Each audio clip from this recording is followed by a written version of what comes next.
நம்மக்கிட்ட பார்த்திங்கன்னா ஒரு முக்கியமான மூலிகை இருக்குங்க.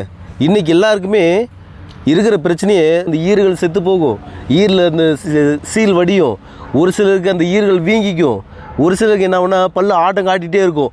எந்த பவுடரோ என்னென்னோ பண்ணி பார்த்துருங்க அப்படின்னு சொல்கிறாங்க. அதுக்கு நான் உப்புல விளக்கிட்டேன், செங்கல்ல விளக்கிட்டேன், கறியில் விளக்கிட்டேன் அப்படின்னாங்க. கவலையப்படாதீங்க. இங்கே பாருங்கள், என் பக்கம் நிறைய செந்நாய் உருவி அப்படின்னு சொல்லுவாங்க. இது இந்த செந்நாய் உருவி சாதாரணம் கிடையாதுங்க. இதுலேயும் நாய் உருவிலையும் நிறைய வகை இருக்குது.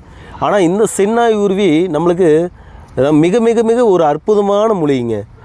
இதிலிருந்து வேரோடு எடுங்க, வேரோடு எடுத்து இது நம்மளுக்கு வந்து எல்லாமே பயன்படுது. ஆனால் இந்த வேரும் அதில் மேலே இருக்கிற இந்த நாய் உருவியில் இருக்கிற அந்த அரிசியும் இது ரெண்டுமே வேஸ்ட் பண்ணாதீங்க. எடுத்து நல்லா நிழலில் காய வைங்க, வெயிலில் காய வைக்காதீங்க. நிழலில் காய வச்சு எடுத்து பொடியாக்கிட்டு காலையில் இல்லை நைட்டில் படுக்கும்போது 2 வேளை விளக்கலாம், தப்பே கிடையாது. காலையில் நல்லா வாயில் கொஞ்சம் நம்ம பேஸ்ட் விளக்குற மாதிரிலாம் 5 நிமிஷத்துலையோ இல்லை ஒரு 2 நிமிஷம் விளக்கி முடிக்கக்கூடாது. முடிஞ்ச அளவுக்கு நல்லா அழுத்தம் கொடுத்து கொஞ்ச நேரம் விளக்கிட்டு வந்தீங்கன்னா உங்களுக்கு அந்த பல் சார்ந்த பிரச்சனை எல்லாமே காணாமல் போயிருங்க. சரிங்களா? இது ரொம்ப நாளைக்கு விளக்கணுமா அப்படின்னாலாம் இல்லைங்க.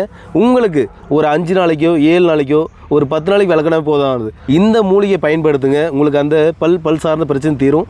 அதே மாதிரி எனக்கு பல் கூசிட்டே இருக்குது அப்படின்றீங்களா, கவலையே படாதீங்க. பல் கூசினாலும் தப்பு இல்லை, அந்த பல் கூச்சம் கூட நிற்கும். என்னால் எதுவுமே சாப்பிட முடியல, ஏதாவது ஒரு பழம் சாப்பிட்டாலும் அந்த பழம் சாப்பிட்டா உடனே பல் கூசுது அப்படின்றீங்களா, அதுவும் கவலைப்படாதீங்க, அதுவும் நிற்கும்.